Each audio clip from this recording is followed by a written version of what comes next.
Hello and welcome to the Top Level Podcast. My name is Okumiate and I'm joined by Mr. Samuel Apia. How are you doing, bro? How about you? Yeah. I'm good. I'm good. I'm staying safe. I hope you're staying safe. Yeah, sure.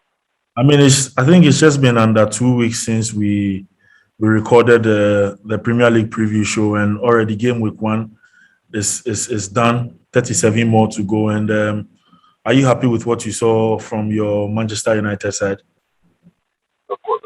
I'm very happy about what I witnessed on Saturday. 5-1 whenever I said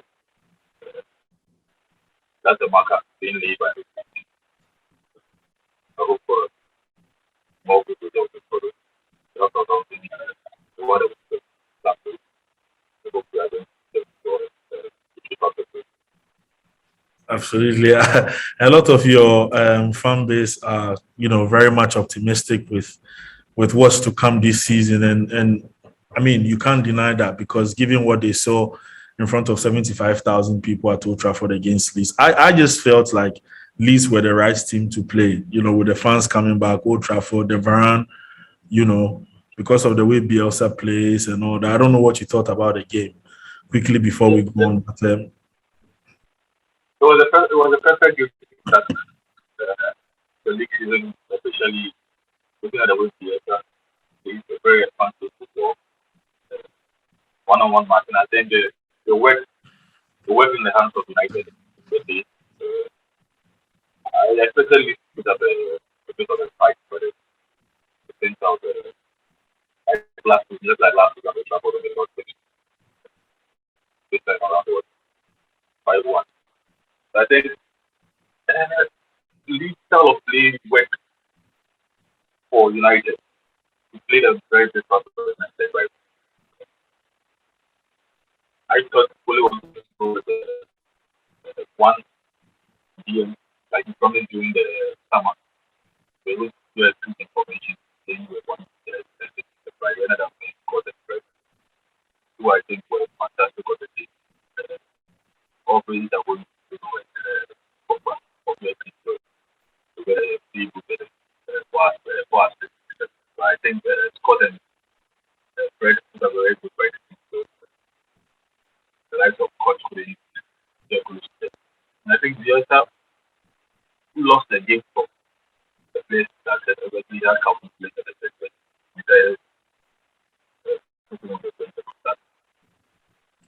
uh, with 75,000 people in Old Trafford, I think United were not going to especially during the first game. The fans coming. I didn't think United would. I mean, 5-1, very good results. Great way to start the new season. We can go on and pick, very, very good individual performances right from the back. Victor Lindelof, sorry, who I thought was fantastic. And I've mentioned to you several times how I feel sometimes he's been criticized unfairly and all that. Paul Pogba recording 4 assists, like you mentioned, Mason Greenwood. Finally we can see him play as the number 9 in the Premier League. I thought he was also very good. But Bruno Fernandes, we can't look further than an opening day hat trick, and it has kind of like led to this whole argument. I just wanted to get your opinion on, because obviously Kevin de Bruyne is head and shoulders above every single Premier League midfielder, and that's no disrespect because it's too good in the Premier League. So there have been comparisons between him and Bruno Fernandes. Who do you think is better? Man United fans having their say, City fans obviously defending the corner. I'm just sitting back as a neutral and, observing very, very, closely. So I just wanted to get your view on that as well. Okay, so thank you. When you look at both players, like you said earlier on, we can't really compare them because Bruno is more of a false nine. Yeah. Footballing wise, both had great impact on their team. Bruno came in last year in 20, and he had a very big impact dragging the team to the match sometimes. We can't take away his influence that the team has. Kevin De Bruyne as well has been a very big influence of the match. winning in title. Footballing wise, I can't pick who is the better footballer. But when you look at the influence they've had on their team since they are alive, I'll say they both have very big impact there. You can't take that out. So as a United fan, I want to go in for Bruno being the better footballer. But then comparatively, I can't. I think I think that's a very good political answer you've just given there because I was just expecting for you to say, listen, boom, Bruno Fernandes, because obviously the statistics say that, in terms of goals and assists, ever since he came into the Premier League, he tops the charts basically. So yeah, but I think you've summed it up perfectly there. But I always say when I'm comparing two players, I look at it from this perspective, like, the whole argument between, say, example, Steven Gerrard and maybe say Frank Lampard or Scorsese or whatever. You know my opinion on that. I always look at it and say, if Stevie was in the great Man United team, will he still perform at that level or at those levels where we saw him perform for, again, no disrespect, but for, not so well Liverpool side, winning trophies and all that. And I believe he would. But then I look at it from the other side, and then will I take Scorsese, maybe Istanbul FA Cup final, do I think Scorsese can replicate something like that? And then I say no. But from a Man United perspective and where you are now as a football club, Bruno and Kevin de Bruyne, do you think if Kevin de Bruyne walks into Manchester United now, he can take you to, challenging for the Premier League title and winning trophies like domestic trophies, Champions League, Yeah, it can. Because when you look at the size of Chelsea, those who go there, it's grown as a player. Personally, he's grown to be one of the best midfielders we have in the world, not just in the Premier. And so, KDB can just walk anything at all and just deliver the football for them. KDB can walk into Man United and guarantee us the Premier League title. Even though he's not won the Champions League yet, right? So he can take us to the next. Bruno as well can walk into any other team in the world, like a Man City team, and he will just perform as good as he did. Yeah, but in terms of when you look at the two profiles, like I mentioned earlier on, of course, midfielders, we all understand that traditionally, but Bruno is more of the advanced player. I think Kevin De Bruyne, when you look at the skill set, probably Kevin De Bruyne is the best passer of the ball than Bruno. Kevin De Bruyne off the ball is equally very good in comparison to Bruno in terms of what he does off the ball. It goes under the radar a lot of the time, in my opinion, because of the way Manchester City play. But when you look at the effort and the work that he puts in off the ball, I'm not saying Bruno doesn't do that, but comparing the two players, so you look at it and then you say, take for Kevin De Bruyne in that aspect. But in terms of goals, in terms of scoring goals, you can't look any further than Bruno Fernandes, certainly in this past two seasons. Okay. So you look at KDB's effort of the ball, and just brushed under the carpet because he's known for just giving the passes, the two goals, and then the killer passes to the final set. But then I feel his effort just around the team as a whole is being underrated. Not just only for his pass, but then his work rate and everything is up there with some of the best midfielders. Like you mentioned, Gerrard, those schools, the like schools, and all that. Yeah, it had that impact not only for his passes, but of course.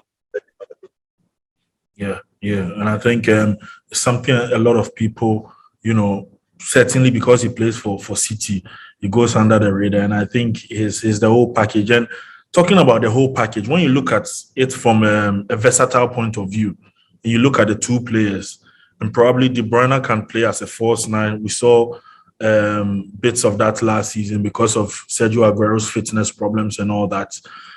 He can equally operate from wide areas, left and right wing. and then even in central midfield and at a very high level. We are yet to see that from Bruno Fernandes. He's very good at what he does as a number 10 or probably in and around the box as a number 9, and he's very good at it. So looking at the two players again, do you think in that respect you'll be forced to go for a KDB than a Bruno Fernandes?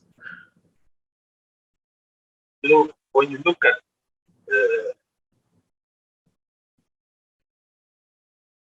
the past 15 KDB has played, obviously KDB has played the likes of David Silva, Aguero, Yaya Toure. Yeah. He had players who implemented it and put it out. Bruno came into a Man United team where the team was struggling, even to be in the top 4. And for the impact it's had on the team to drag us from, let's say, a top 7 team down being title contenders. I can say because of Bruno, we have attracted the likes of Rafael Varane, Jadon Sancho. But Bruno is world class, and world class players attract world class teams. KDB has had fantastic players around him during his time at team. And that's big. I wouldn't say it played a work easier for him, but it played a part in him being the player we know him now. And you can see the likes of Pogba coming into the party now. The likes of Fred Scott improving, the likes of Rashford improving. It's gotten the best out of Bruno Fernandes, and that's why we are talking about him now. And for me to compare or pick one, again, that was very difficult. Because I'm looking at the point where the impact they had on both teams as a player when KDB came in, when Bruno.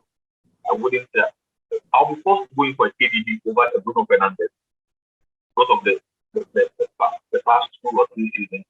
Obviously, he was part of the team that won the Premier League, I think, 3 times in 4 years. And you can't take away the impact it had on the team during that season.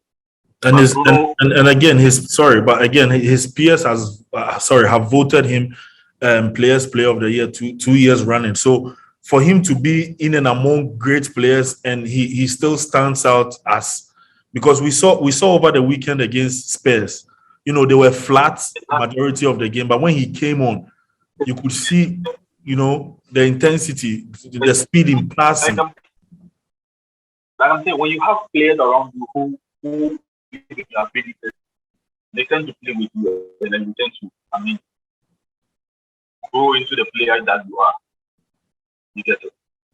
Let's take an example. Lionel Messi playing with the likes of Xavi and Andres. Fantastic. Nobody spoke highly of Xavi or Iniesta like they say of Messi. Oh, of but course. Those 2 players are players. You understand? So yes. when you have players around you who bring the best in you will be recognized. And I think we are going to see the real Bruno Fernandes this season. And if United are to go on to the title, I think it's going to be the best. I think the impact that it had on Man United is far greater than what KDB has had at Man United.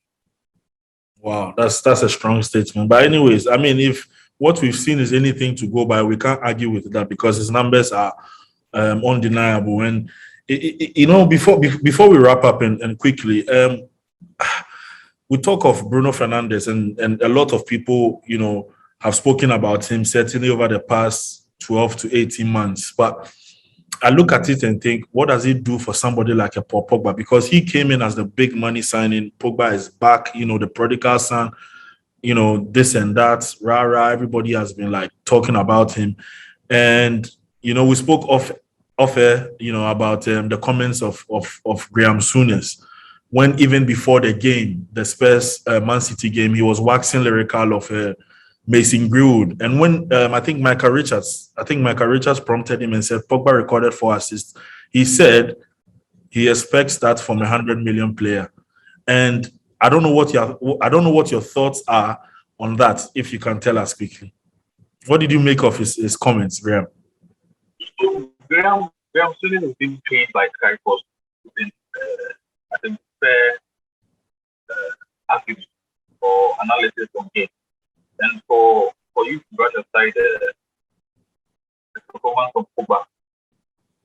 on that stage where you put in 4 assists, you created 5 chances. I think the second highest just behind here and Tierney of us now. And for you to say you expected that from the 100 million player, first of all, let's put this straight. For Pogba is not 100 million player. He came into Manchester United at 89, not 100. And when you are saying you expect 100 million players to put in 4 assists, I think it's very unfair. You can't get that kind of performance out of players every time. Jack Grealish came in 100 million player against Tottenham. Played nothing. No one made mention of it.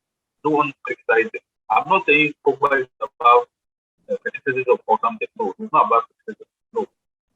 He can be criticized. I've criticized Pogba before. But then when you look at what he did on Saturday, at least he deserves praise for that. Give the guy some credit.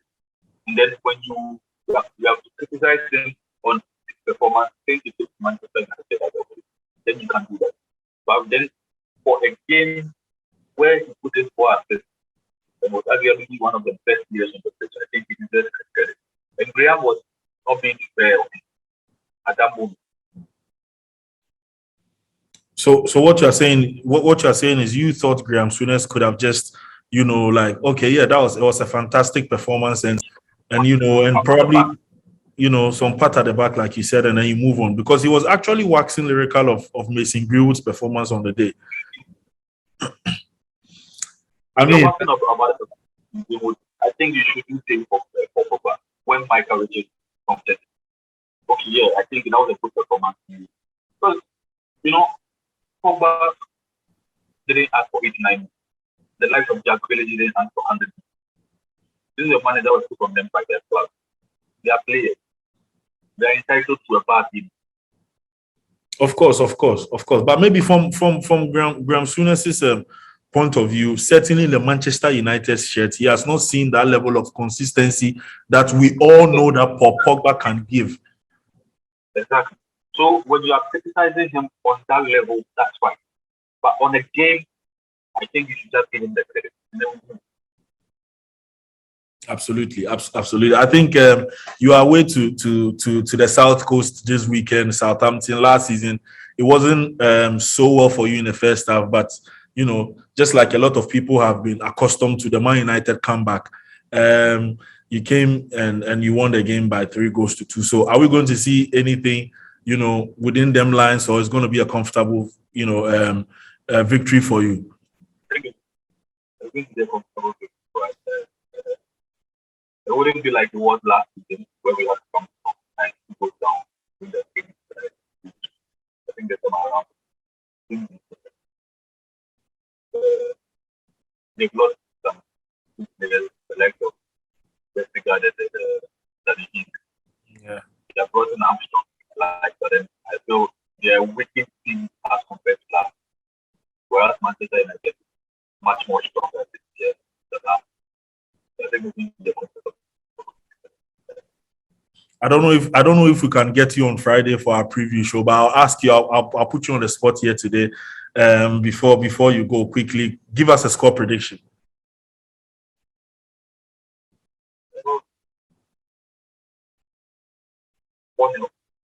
4-0. Anyways, I don't even want to ask who the goal scorers are, because 4-0 receiving a massive scoreline there. Anyways, listen, Sam, thank you very much for jumping on the show. It's been amazing. Hopefully we get to have you on over the next subsequent episodes. So take care and keep safe, bro.